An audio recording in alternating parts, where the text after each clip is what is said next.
वरती मी काही दोन दोन शब्दाचे एक शब्दगट लिहिलाय. जसं की वाचा बरं.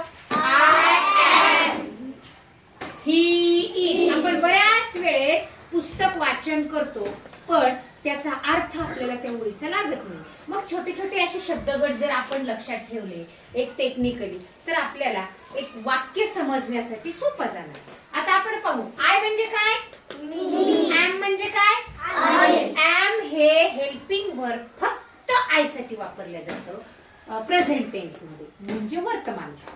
पहा, आय एम म्हणजे मी आहे.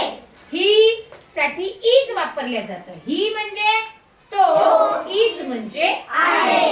ही इज तो आहे. शी इज ती आहे. इट इज ते आहे. वी आर आम्ही आहोत. यू आर तुम्ही आहात. दे आर ते आहेत. कम इन आत ये. गो आउट बाहेर जा. स्टँड अप उभे राहा. सिट डाऊन खाली बसा.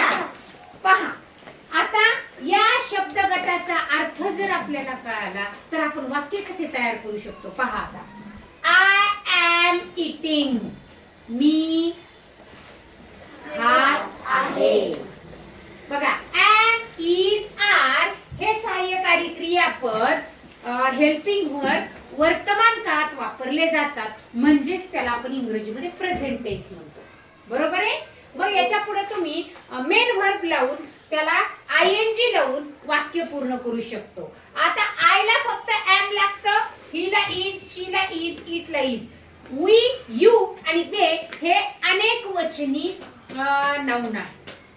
अनेक वचनी आहेत त्यामुळे त्याच्या पुढे आर लावल्या जातं, कारण दे म्हणजे एक समूह गट आहे. ते एकट्याला म्हणतो का आपण? ते म्हणतो आदरार्थी, पण इथे समूहदर्शक शब्द आहे हा दे. खूप जण विद्यार्थी असतील तर ते मुलं आहेत असं म्हणतो की नाही. दे आर काय असतील ते स्टुडंट्स असं.